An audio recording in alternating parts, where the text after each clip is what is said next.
Hey everybody, and welcome to another episode of the Relaunch Real Estate Podcast. Today we are in person. We haven't done this in a while, and thank goodness it was Jill's idea, and I'm really glad that you did because I'm kind of got the Zoom I'm over fatigue. Zoom. I can't anymore with Zoom. 100%.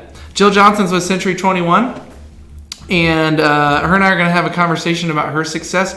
Really quick backstory on how Jill and I met. I showed one of her listings.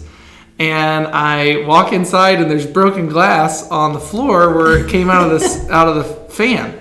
And so I called Jill immediately and I was like, hey, I'm going to clean it up, but I need to know where the vacuum cleaner is. And then we hit it off. We did. It was great. I was actually over here in Plainfield dropping kids off at gymnastics. And I'm like, I can't get there. Oh my God, it's 2 minutes from my house and I can't get there. I was on the other side of town where and Yeah. So it worked out. And as you guys know, when real estate agents can work well together, we can accomplish more. And so Jill and I talked, and I said, you need to get on our show. Absolutely.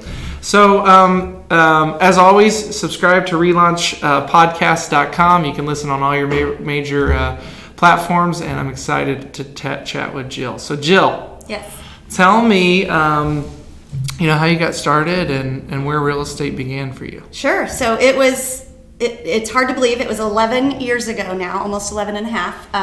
But I used to be a teacher at Center Grove, and then I was a school counselor after that. Okay. And so after getting my master's, having 2 babies, working as a school counselor, it was just too much, and so I decided to stay home. My husband and I had owned rental properties since we had met, and I was not a very good stay-at-home parent, I learned. After about 18 months, I get a little restless.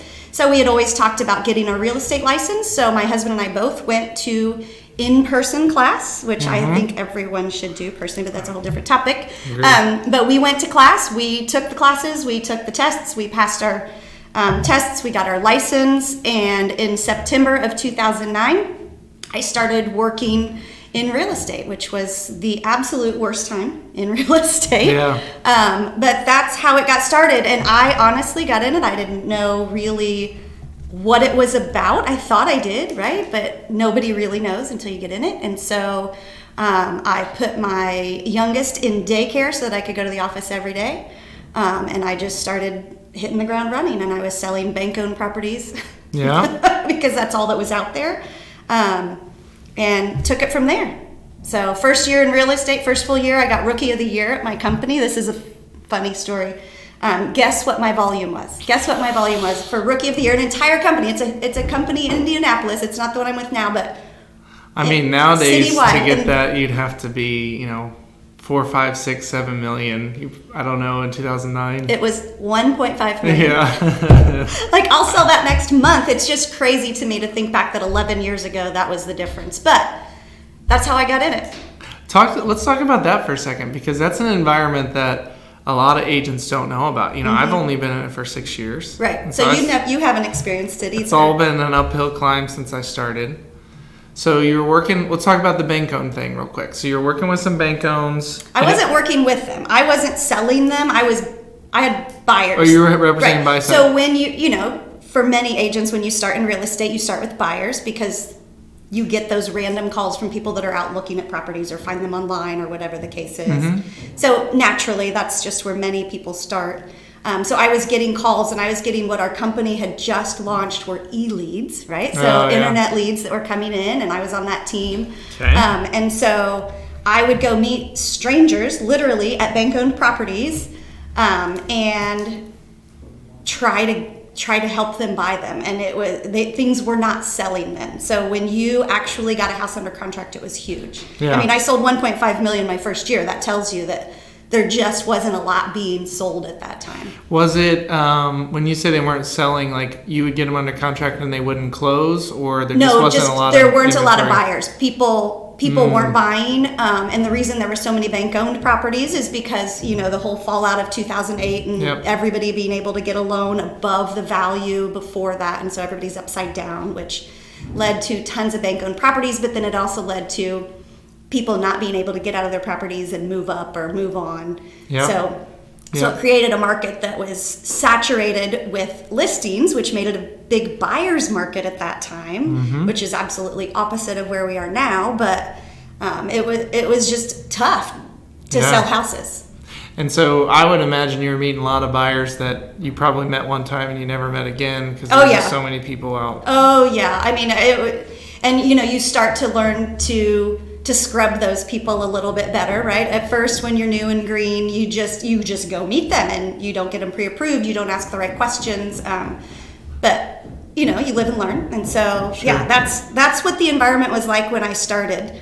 And fast forward to now, it's completely different. Yeah. It's completely different. And probably just, shy of 2 million in transactions in 2009. That was in volume was probably a good amount of transactions because if they were bank-owned properties, they're probably cheaper. Obviously, we've appreciated since then too. So you were knocking out a lot of transactions in your first year. Yes, and honestly, I don't even remember what the number of transactions was. But the teams and the individuals that were doing well were the ones that had the contracts with the banks.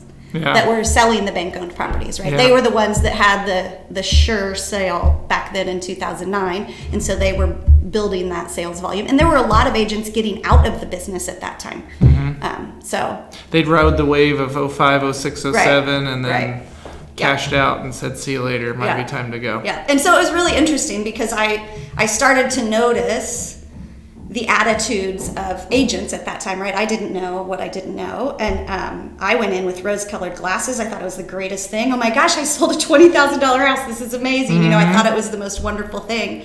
And so I feel lucky in that aspect that even in that misery, we'll call it misery, I still was able to think, oh my gosh, this is so exciting. This is so fun. So I think that has helped a lot because there were a lot of agents that were not feeling that because they had seen it when it's really good, right.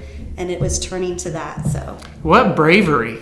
I mean, you had a huge amount of bravery, or maybe you just didn't even realize it, but to jump into real estate in 2009. Right. Well, I was very lucky, I do have to say. So yeah, when I said my husband and I went and got our licenses, it wasn't like both of us quit our jobs. He owned a business at the time, which was on the south side. We had 2 rental stores on the south side. So he had a full-time gig.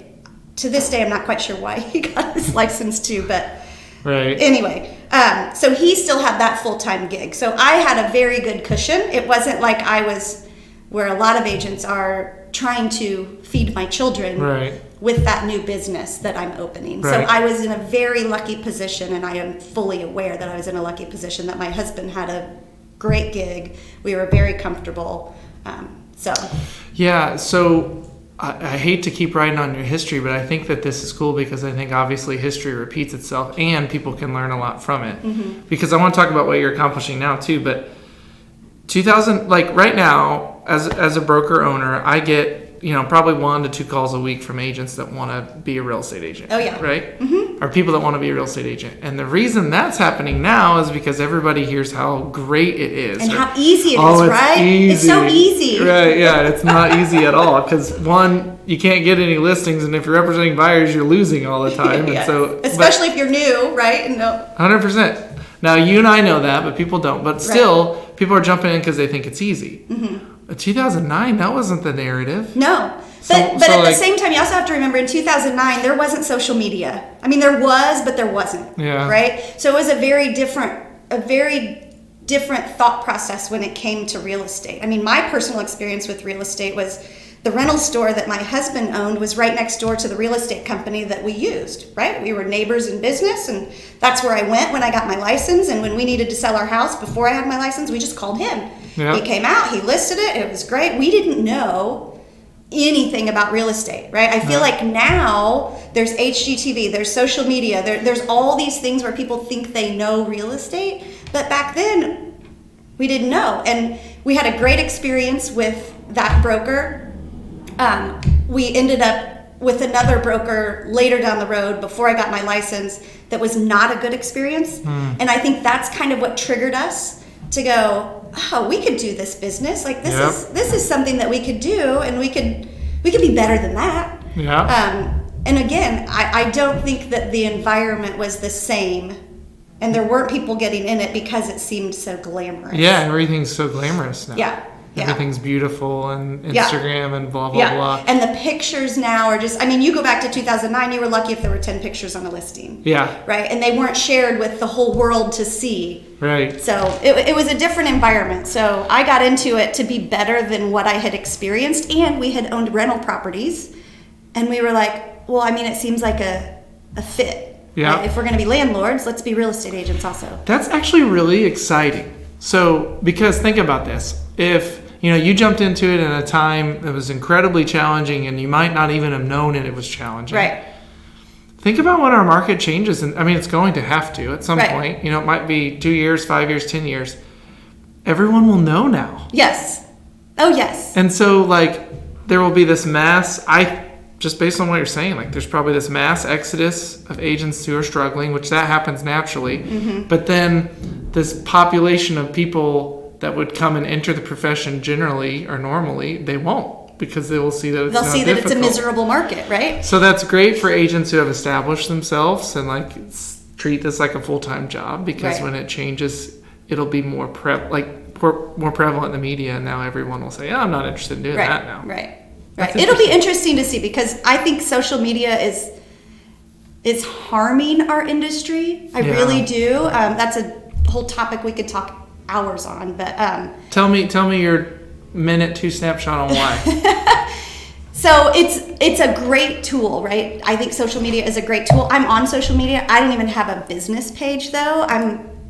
But I think agents on social media, and God, don't blast me for saying this, but I think agents on social media are not always doing ourselves a service by talking about how great the market is and how easy it is and how quick things are selling and how beautiful things are. It can come shoot us in the foot, because it lets people think, oh, this is a piece of cake. Your job's so easy. Why would you even need paid if this is how easy it is? When I know what agents are trying to do, they're trying to make it look glamorous, right? Whether that's cognitive in their head or not. Yeah. Make it look like something that anyone could do. Call me, I can make this happen. But at the same time, I think it also adds to unrealistic of what it's really like to sell a house. Yeah, people we've created all these expectations, and it might not be the same thing. We don't talk about when you walk in and the light's broken and you have clients showing up and the people that left had just ransacked the house, and we don't talk about that, because those are the things that agents get paid for,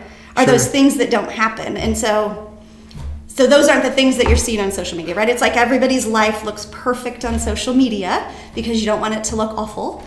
And so I think real estate is similar to that. I love that. This is a safe place too, so you won't get ransacked. Okay, I hope not. But I love that. I love that input. That's something for people to definitely consider. Yeah. I mean, we have to set the right expectations, and instead of just going for the easy sale or trying to get one lead because it's so easy when you think about the bigger picture. Yeah, and if you haven't listened to Lee Brown, do you know Lee Brown? No. Oh my gosh, you have to listen to Lee Brown. Our company brought her in before it was COVID, because it was a live meeting, right? And so I always get something from, she's a motivational speaker, but she's in real estate. She sells real estate in North Carolina. She's unbelievable. I listen to her podcasts when I'm running, but she's hilarious.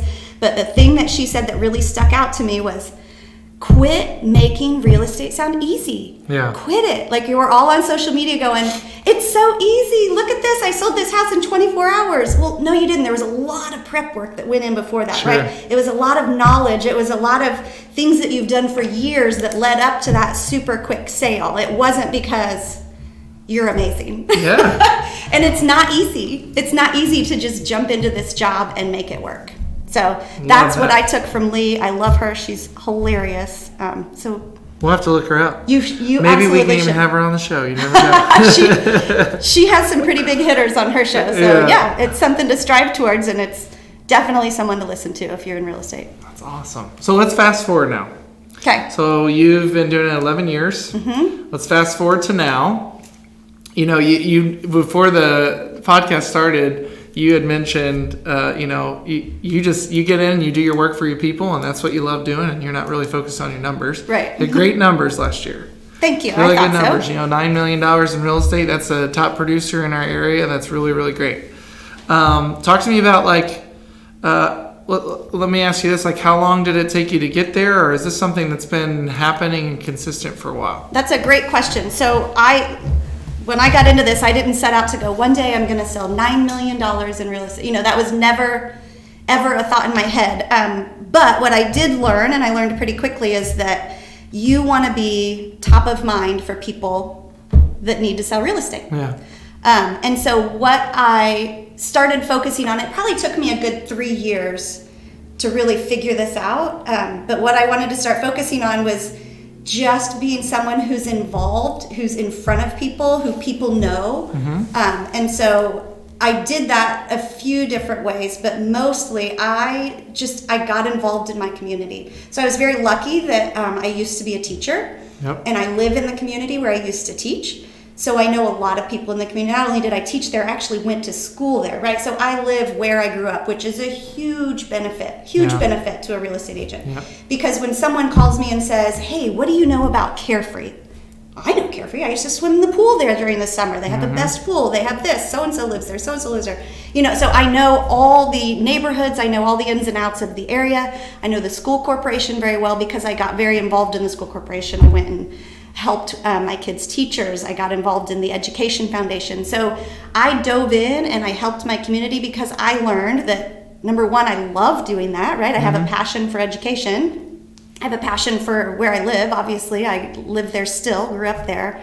And I learned that doing that is authentic. Yeah. And that is what makes people want to work with you. Yeah. Right? So if you're in front of them and you're authentic, you're not salesy, they trust you and they want to work with you. Yep. And when you're doing these things and you're involved in all these organizations, is there ever a moment where you slip them a card or you say, hey, give me a call, by the way, if you want real estate, or are you just showing up? So I'll tell you, I had to make myself do that after a few years. I remember the first time I did that because it was hard for me because I didn't want to come across as salesy. So instead of doing that, I would throw on my Century 21 jacket, or I would have a shirt on, or I never wore a name tag because I felt like that didn't work.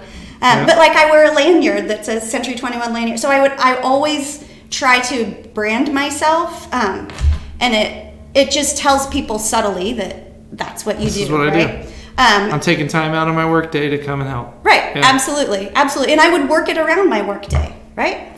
So I did learn after a while that I would be around these people, and then I'm like, oh my God, they went and used somebody else. I don't understand. And my husband, I think, was the one that said, well, are you asking them if they will work with you? No, God, I wouldn't want to ask them. I just want them to figure it out. Right. So there was a time I remember I was talking to somebody at some choir practice, right, that my daughter was at. We were chit-chatting, and she's like, oh, my mom and dad are going to move here. And I was like, this is your opportunity, Jill. But like, it was a hard thing for me. And I said, have them call me. I mean, it's so simple. It's so simple, but she's like, I think I will. And sure enough, I helped them buy a house when they came in town. So I'm not very good at that. That's one thing I'm very bad at. Yeah. But I am good at being involved and getting out there and being around people in my community and being known in my community. So, sure. And hopefully in a good way. Yeah, and it sounds like by doing that, you're able to tell a story. To every single lead, prospective seller or buyer. Oh yeah. Like, oh yeah, and that's super valuable. But you meet with a listing, you're like, oh yeah, I had experience down the street last year with this, and the Johnson did this, and the Johnsons did this, and they moved here and they did this. Oh yeah, I always have a story, and even when I go on listing appointments, I'll say my friend lived down the street. I used to come play here when I was a kid. I've literally had those stories that I used to ride my bike through this neighborhood, or, I have those kinds of stories that I think are great, right? Yeah, people want connections. Yeah. And they want to feel like you really know what you're doing. Yeah, and I do. I know what I'm doing down in Center Grove, I promise you. When I get outside of Center Grove, like up north side, I just don't feel as comfortable, and I know that. Sure. So. Yeah, I mean, and that's a piece like...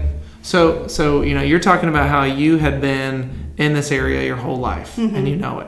There's agents that, like relocate here, or they move here and they want to make a living. And so, if you could wrap up what you said in a bow for them, it's like you're going to have to get good enough very quickly at telling the story. Yeah. Of the specific neighborhoods of where you're working. Yeah. It's not as easy as just, opening the door for them or bringing a listing contract. Right. Like, you got to tell a story. Right. And you have to know, which neighborhoods got hit during 2008 and the custom builders Yeah. sold everything up. Like, I just know that because I was there and I was around it. I was running through the neighborhood in one of the neighborhoods in Center Grove when everybody put a for sale by owner sign, and we're like, what's going on? What's happening? You know, so those are little things that I know that a lot of people don't. And I think there's value in that. And I have to remind myself sometimes that there's value in that also. What do you ever take the Century 21, have you guys take like a personality test or? Oh yeah, I don't remember what I got. I'm totally an extrovert though. Yeah. I mean, that's obvious, but I'm also very detail oriented. So whatever that is, whatever personality test you take, I should know since I got a master's in school counseling. I should know that, but I don't. But I do know I'm detail oriented, but I'm also an extrovert. Okay. So whatever that is. You're probably like an IC or like an ISC on the disc. On the disc test, but basically like what you're saying is you do find it still naturally uncomfortable though.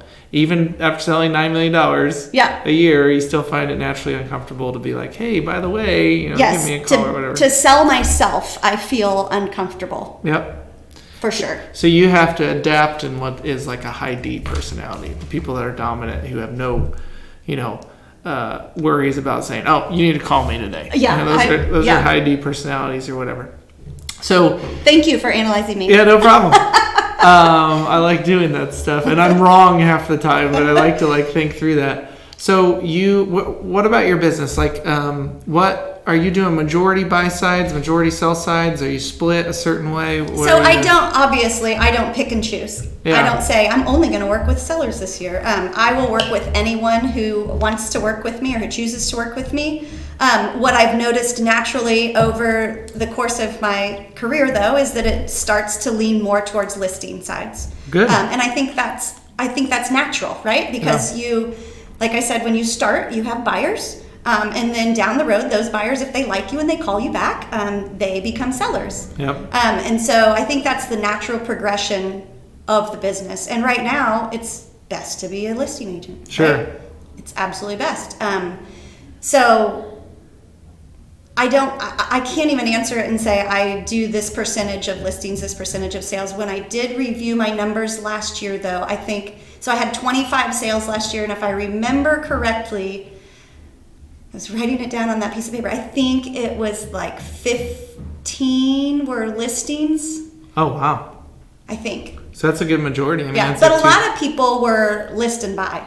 Okay. Right, so those are the best in my opinion, although it's tough right now, but that's a So you're probably topic. Like 60% listings, 40% buy side or something like that. Yeah, I have it written on a piece of paper in my office and I don't. That's a really. I don't remember. That's a really healthy balance. Yeah. I mean, if you're 80-90% buy sides, like you're running around. You're running around crazy. Yeah, you're running around crazy. And I find myself now when I get new leads from people I don't know, it makes me a nervous wreck because this is such a different market than what we've ever been in, and I feel it's so hard to get those people houses that you start to feel like, gosh, am I going to be good enough?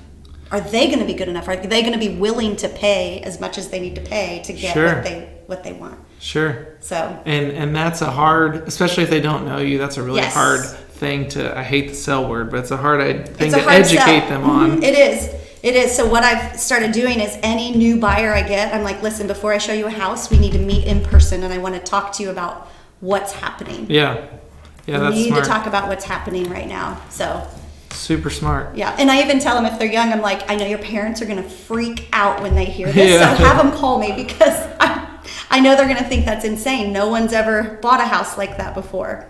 I love that. There's your $10,000 idea. That's right. There's we my talked about this. Idea. Literally, I love that idea where you're meeting with younger clients. Like I've got a few younger buyers right now that are buying their first house, and their parents come along sometimes. Their parents haven't bought a house for like 25 years, right? Mm-hmm. And they're asking all these questions and talking about negotiation or whatever. I love the fact of sitting them down in a buyer's consultation and saying, when we're done, if you really value your parents' opinion, have your parents give me a call because I really want to tell them what this real life scenario is like.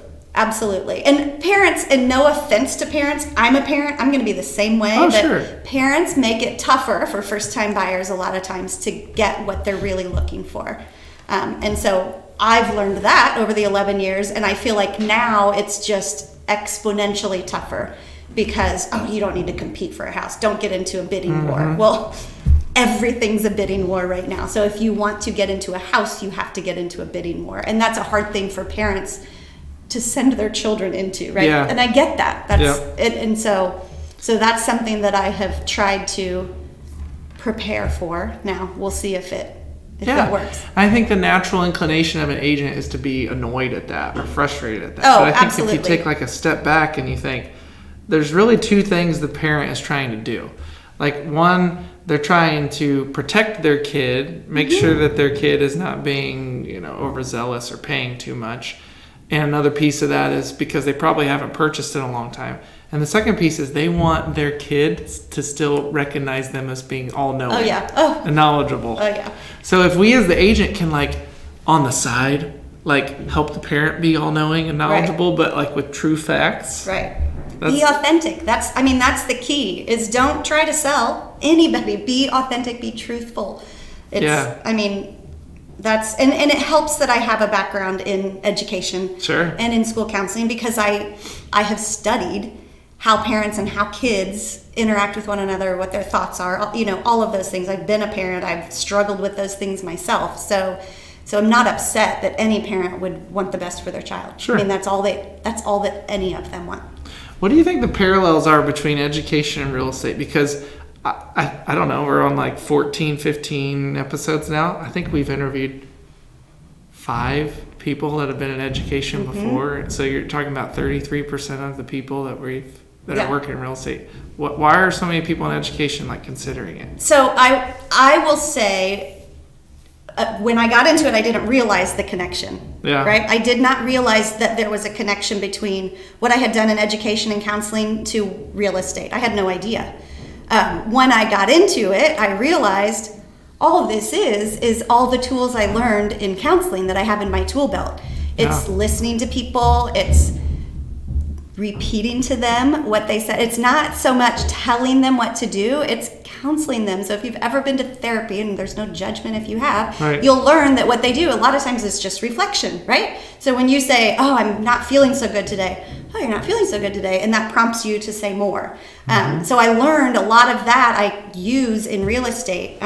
So just understanding how to listen to people and truly see what it is that they want. Yep. And then helping kind of guide them when it's not going how it should, and you see that it's probably not going to work this way, and being able to guide them in a different direction without being forceful. So I think that's what my education career has helped me with in my real estate career, is just helping people navigate it and being able to truly listen and not be the one that talks all the time, because a lot of real estate agents will just go in and be the expert and talk, and you're not going to get anything from your people. Do you think people can learn that skill? No. It's a tough one, I will say. Yeah. It's a tough one to learn.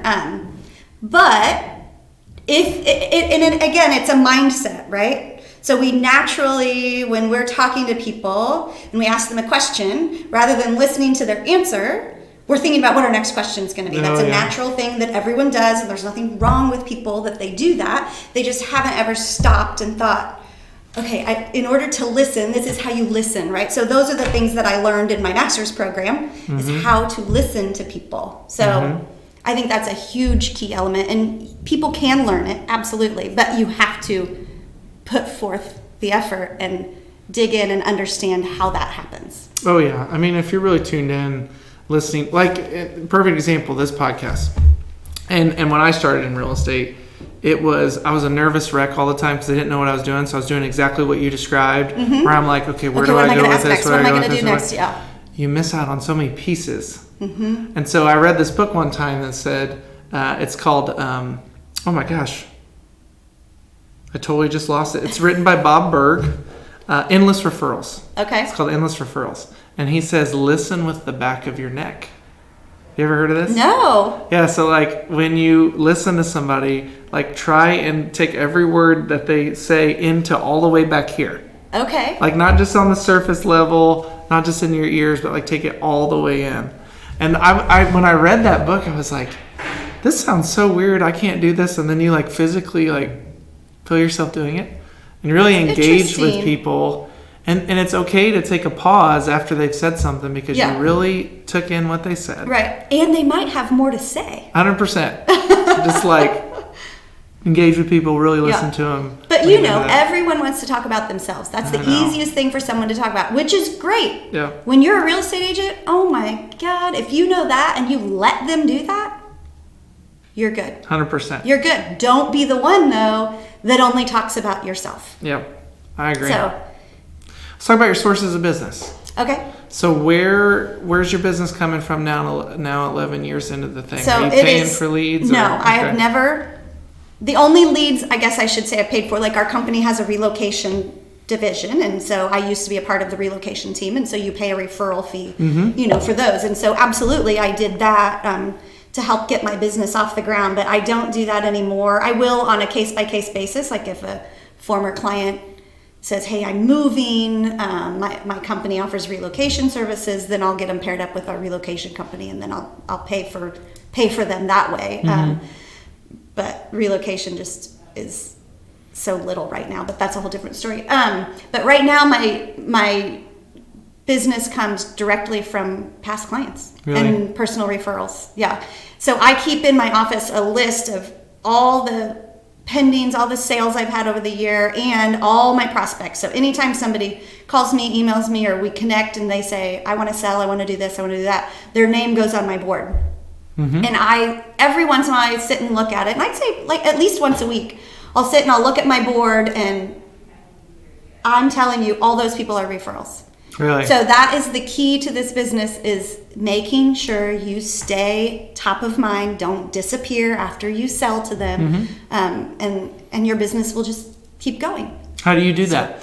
So a couple different ways. Every time I close, I get them into my database, and I send out probably on about a monthly or every 2 months basis something in the mailbox. The good old mailbox right there at the end of their driveway. I know it's super old school, but I will say we have a fantastic marketing team at our company, and they create what I send.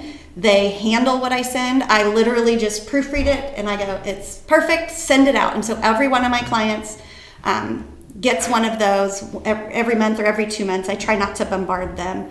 I try to be friends with all my people on social media. And again, I have a different mindset. I don't have a business page, and I know I would get slapped on the wrist by a lot of people. But I want to connect with those people personally. Yeah. So I try to connect with them personally. I see a lot of my clients. I invite them to events. So I usually have a client event at least once a year, which again, my company helps with. They help us get those things out. So yeah, I just stay in touch with people that way. Every year I send out, at the end of the year, I send out a letter to all my past clients in my sphere. I was a horrible person in 2020. It was the first year I hadn't done it. I didn't do it. But it doesn't mean I can't do something soon, right? Yeah. So I've had ideas of sending something out just to let people know what this market is like right now, since I didn't get something out at the end of the year. But I do that. I do pop buys a lot of times for clients. I'm not the best at it, but I'm not the worst either. So one of the things I try to do is every Memorial Day and Race Day, which obviously last year was kind of a flop. Yeah. But I always, since we live in Indy, I take a gift basket to everybody that has bought a new house since Memorial Day the year before, and it's like red, white, and blue picnic stuff, and I have a checkered flag, and just stuff, because it's race weekend in Indy, which is different than Memorial Day weekend. It's even better, and so I'll pop stuff like that by their house, and that's my regular one that I do is Memorial Weekend, because nobody does that. I was gonna say, I've never heard that before. Yeah, it's not one that most people do, but it's authentic to Indianapolis because it's race weekend in Indy. Sure. You should have people over, you should cook out, you should hang out in your yard, and it's the beginning of summer. So I don't know, just something I started years ago, and I always stuck with that one. These are great. I mean, so many agents do exactly what you just mentioned. It's like, just close the deal. Yeah, and then never we're talk done. to them again. Yeah. And you are is that a majority of your prospecting, you think? Oh yeah, absolutely. So that you're going all in, past clients. It doesn't cost me anything. Yeah. Your time. I'm not reinventing the wheel and meeting someone new. You know, I don't have to gain their trust and teach them that, you know, they call me and they trust me. Sure. So, I mean, that's what you want. That, just like you, when you're like, I got to take my car somewhere, Jill, who do I call? Sure. Right? You go to people and you automatically trust them when you're referred. It's beautiful. So, yeah, every person, I've read one time that every person that you deal with has about 250 people that they know personally, right? Their circle of influence, their sphere.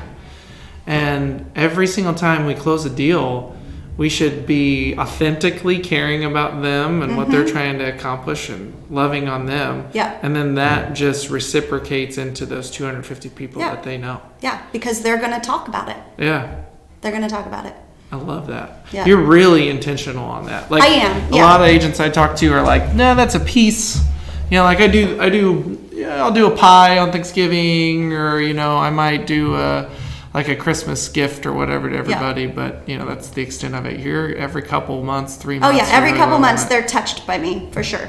That is awesome. Yeah. Now I do also at Christmas, anybody that bought a house that year, I give them a little ornament. With their house in the year. And so my hope with that is that, you know, when you take all your ornaments out the next year, there's Jill. There's a house we bought. And, you know, so again, it brings you top of mind. But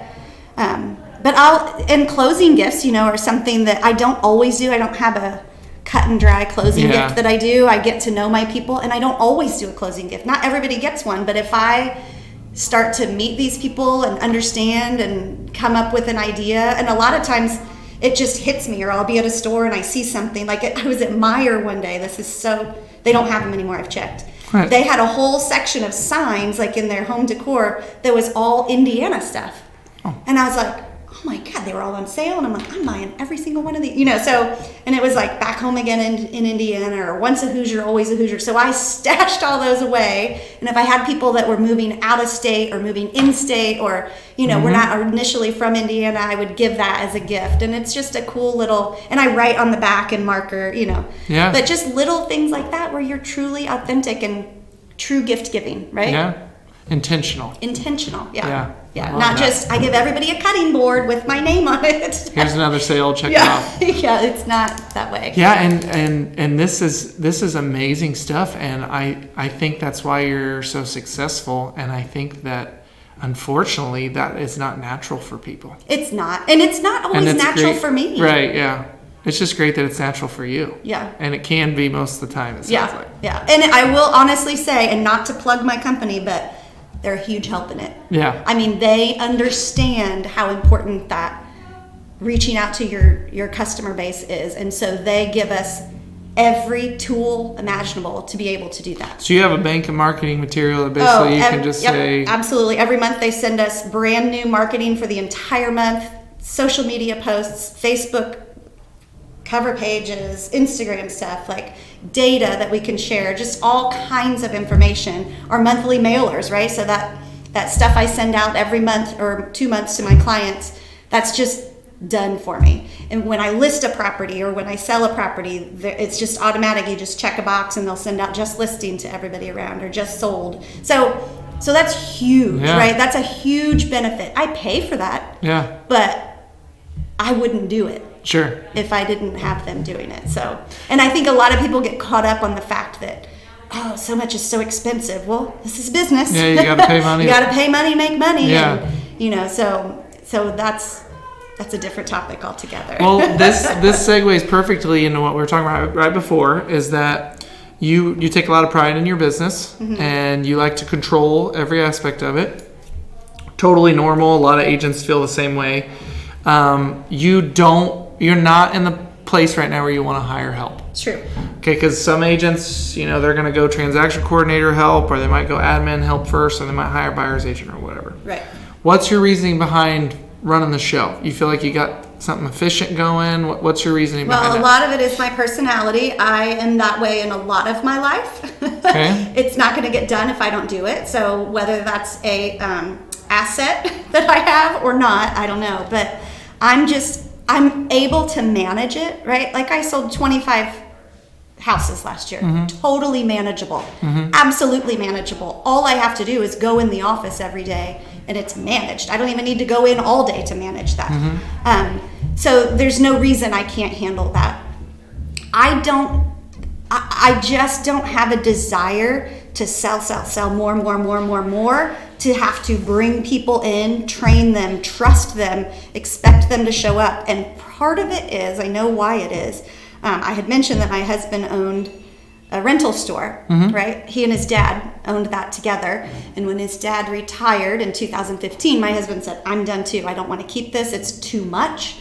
It was 2 stores. It was 24/7. It was a lot, 40 plus employees. So I saw that side of it, right? I saw that business side of it with the employees, with the nasty customers, with all of it. And I just don't want that. Yeah. That's not what I want. I don't want to manage people. That's not my goal. So I feel like if I keep it to myself and use what I have at my company, that's the other thing. I have people in my company that are staffed by our company that do things for me that an admin would do. So there's no point when I'm selling only 25 houses a year that I need to hire someone and pay extra when I have that ability that I'm already paying for with my brokerage. So there's a lot of people that are just like you in that. Yeah. Where they're like, hey, I am good. Like, I don't want to relinquish some control over things that I really feel good about, or I don't want to have to worry about hiring people. So my question to you for our listeners would be, a lot of agents are in those shoes. They're like, I never want to expand out. I want to be me. I want to run my show. How do you manage everything? Like, maybe let's dive into like the specifics, like what are your systems on, you gave us a great system on managing your leads, like when you have leads, how to keep them top of mind for yourself and your past clients.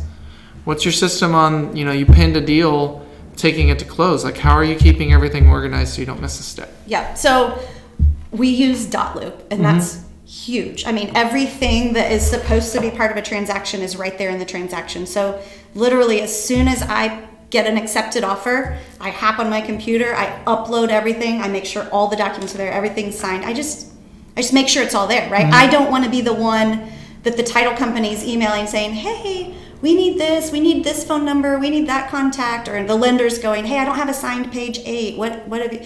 I just sit down right there and do it. So I try not to let things linger. I just jump in and do them as soon as they happen. Okay. And I will tell you right now, it's kind of nice because you can dictate really when things are going to sell, especially if you have listings, right? Yeah. Like you can really manage, okay, this is going to happen today. I'm going to list this house and it's going to be sold. So I'm very thoughtful on when I do things as well. Like when I list properties right now, I'm very thoughtful in that, and call it selfish, if you will, but also I just think we're more efficient during the week. So I think it's most efficient to list houses during the week right now when people are doing business, right? So, and that's, I've also learned you're going to pull the agents that are doing business, right? And the ones that you want to work with. So it's just not hard to manage. My systems are just, when you get something, you do it. Yeah. I just don't procrastinate too much with that kind of stuff. The title for this episode is intentional. Yes. Like, you're super intentional on everything you're doing. Like, you're thinking through, you've thought through everything. You don't just take the age-old advice on stuff, right? You like think through how it's going to specifically work for you and your clients. Yeah. Everybody preaches, me, myself, we preach, list on Thursdays or Fridays because it's going to be really, really hot and you're going to get that weekend crowd. Well, you brought up a great point. Like, maybe the weekend crowd isn't the crowd that you want to get when it comes to agents, right? Maybe you want to work with the agents that are experienced and working Monday through Friday. Right, absolutely. They're the ones that are trying every day to get a house for their buyers, right? Also, you're more efficient then. Absolutely, I'm more efficient. I'm better for my clients during the week. I'm way better. On the weekends, I get that this job is on the weekends, and I have lost a listing because I told someone, I do my best not to work on Sunday. Yeah. I don't think that's a bad thing, but in the eye of that customer, that was a bad thing. Sure. I do work on Sunday. Don't get me wrong, but I don't spin my wheels on Sunday. Sure. So I'm very intentional about when I work and how I spend my time. I love it because that is not a normal characteristic. Yeah. A lot of people just jump in this thing and try to figure it all out. And they do. And you know what? I did the same thing. I have the luxury now of hindsight. Sure. So I know, okay, I learned that running crazy all night long and these weekends, it doesn't gain me more. Right. And I'm in a comfortable place right now where I am getting referral-based business, right? Yep. So I'm not at all upset with agents that are chasing that lead and going to show them on a Sunday afternoon or a Saturday afternoon or whatever the case might be for this new house. And I'm lucky that I have that mindset and I can do that. Love it.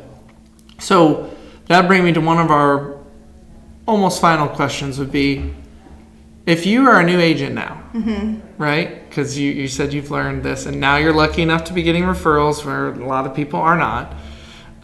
If you're a new agent now and you literally got your license today and you plugged yourself in somewhere, what's your best piece of advice for them?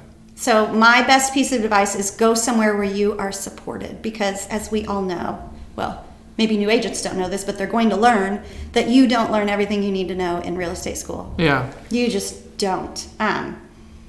So you have to go somewhere where you are supported by a team, whether it be you are on a real estate team or you go to a company or a brokerage that supports you and is there for you when you're in crisis. I'm writing an offer. I don't know what in the world I'm doing. Right. Or, oh my gosh, I listed this house. There are 20 showings.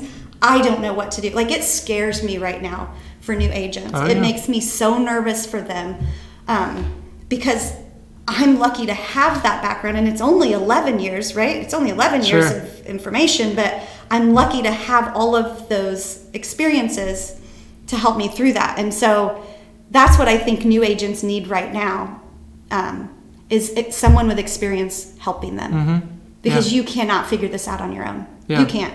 I remember being in the office, the first offer I ever had to write, and it was like on a Saturday afternoon, and guess what? There was no one there. Yep. No one was answering their phones. I remember the agent I called, and she was so sweet to help me. She walked me through it, but that's scary. So one of the things I heard years ago that I wish I had had, it just popped in my head. If I were a new agent, this is what I should be doing. I should be writing purchase agreements every day. It was Glenn Bill who told us that when we were in training. He's like, every day you should be writing purchase agreements. They can be fake. It doesn't matter. But you need to know that backwards and forwards. So you should be writing and writing and writing. And at that time, I knew the purchase agreement, right? But I was like, what a great thing that would have been when I was a new agent to just sit down and go, okay, I'm going to pretend I'm going to write an offer on this house. And you just go through and you do it, right? A lot of times you don't have anything else to do. Sure. You may as well jump in and just start writing purchase agreements and Absolutely. understand what checking different boxes and writing different things is really going to mean. Yeah, So- that's huge because a lot of brokerages only train them, like one time. Hey, this is how you do your purchase agreement one time. These are what everything means. And as you know, you only retain so much, one time through or whatever. That's a really good idea. Or follow it. Like if there's a new agent in my office, and this has never happened, but if they came to me and said, next time you write an offer, will you let me sit with you? Like, I want to hear and understand and know. Or a listing contract. Will you sit and, when you're writing a listing contract, will you go through it so I can understand your thought process when you're doing things? Right. Because it's not just a plug and chug. I mean, there's so much about those things that you have to think through. Yeah. Learn and be intentional. Yes, that's right. You're nailing some killer good stuff there. Really good stuff. Let's see. What's the best piece of advice you've ever received? Well, For your business, personally. I mean, gosh, okay. I do, one of the things that I always go back to, and this is huge in our market right now, is value, right? So I remember doing some trainings trying to help your customers understand your value. And that is, it's hard for me because before it was on the surface, right? Like that commission amount is just, it's so important. It's so important. And I had to get my mind wrapped around, thanks to this training, that's not what's most important, right? It's not the only thing they're thinking about. And I learned that a lot of times when people ask you to reduce your commission, they're asking because they just feel like they have to ask, right? That's what you do. When you go buy a couch or you go buy something, is this the best price you have? Yes, it is. Okay, next topic, right? Like it's not as big of a deal as what you think it is. Yeah. So that's probably the best piece of advice that I've ever gotten in real estate, is that commission it's an uncomfortable thing for us when we're sitting across the table with a listing, but it doesn't have to be uncomfortable. I'm valuable. I have all of this experience. I do things intentionally, right? Like you said, like I have a whole plan of how we're going to make this happen and make it get you the most money and make it the most comfortable for you. Yeah. So there's value in that. Yeah. So don't cut yourself short for your value. I like that. Like you basically can look at that commission objection as basically just like a checkbox that they're checking because they feel like they have to ask it. Yeah, absolutely. It's just like them saying, should we put the personal pictures away? Yeah, you probably should. Right, yeah. Right? Okay, next topic. What else do you have? What other questions? It's the same thing. Now, for some people, it's a lot bigger of a topic. Sure. Absolutely. No doubt about it. But our society in general focuses way too much on things being cheap and not valuable. And so what I really try to focus on is the value. Yeah. Yeah, I'd always been coached that if there is a struggle with obtaining what you're worth, there's an absence of value. Yes, absolutely. So you have to portray that to them. Yeah. And then it becomes the checkbox question, like Yeah. you said. Well, are you sure that's the best you can do? Yeah. Yeah. I mean, I just showed you everything that we do. Yeah. Okay. And I'll tell you, a lot of it comes from confidence, right? Sure. A lot of it comes from confidence and true confidence. You can't walk in and fake it. Sure. I mean, that listing that you showed, I was super confident it was going to sell. I had no doubt. I told my people exactly what to do, and it worked. Yeah. And people appreciate that. Yeah. And they even question, are you sure? Positive. Just trust me. This is what's going to happen. I love it. One more question, and then we'll be done. And I want to give you the opportunity to tell people how to get a hold of you. Oh, okay. What's the biggest failure you've ever had? We'll end on that note. Where have you screwed up and learned from? God. I mean, I had little things that I've screwed up. I remember one of my very first listings had a basketball goal, and it wasn't on the contract at all, like one of those gorilla goals. And seller took it, buyer thought it stayed. I didn't know. I'm like, oh my God, I didn't even know there was a basketball goal in the driveway, So I ended up buying a basketball goal. That was a big one. I screwed up one time, big time, on a net sheet. Oh, yeah. Forgot to put seller paid closing costs on there. So these are the things that have cost me, I'd say, total about $5,000. Yeah. But just things like that are my biggest failures. Any failures in building your business, stuff that you would have changed? Like things you would have done sooner? I probably would have started marketing to my people on a regular basis sooner if I had really known. It honestly wasn't until after my first 3 years in the business, I switched companies to where I am now, that I started to understand how important that was. I just didn't get trained on it. And again, that goes back to, what do you suggest new agents do? They get with a brokerage that's going to tell them these important things to build your business, not just the important things to sell a house, right? Like there's a lot that goes to it before you get that listing, before you write that purchase agreement. Sure. People just don't come to you. Right. So 100%. Yeah. I love that. So maybe you've jumped into past client, loving on them a little bit sooner. Yes, absolutely. Even if your Rolodex is like this big. Yeah. Remember, all of those people that they know is so much bigger. Yeah. So we have to and one of my favorite quotes is that it's not about who you know, it's about who knows you. Yeah. So, and I remember a few years ago that really hit me. I was at the grocery store or something and said, "Hey, Jill, how are you?" "Hey, great." We stand and we talk, and they leave, and I look at my husband. I go, "Oh, who was that? Did you know him?" And he goes, "I have no idea who they were." So, and awesome. that happens more often, which is great, right? It frustrates me because I don't know them, but it's super important. Yeah. Who knows you? That's amazing. So I love talking with you. I could talk with you forever. It was fun. I know. It was a lot of fun. For any of you guys listening that are across the country and you're looking for someone to send a referral to in Indianapolis, and particularly even the south side of Indianapolis. I love south side, yeah. South side. Reach out to Jill. Jill, you want to tell them how to get a hold of you? Yeah, my phone number, it's out there on the internet, so I'll tell you, 317-502-4296. My website is c21jill.com.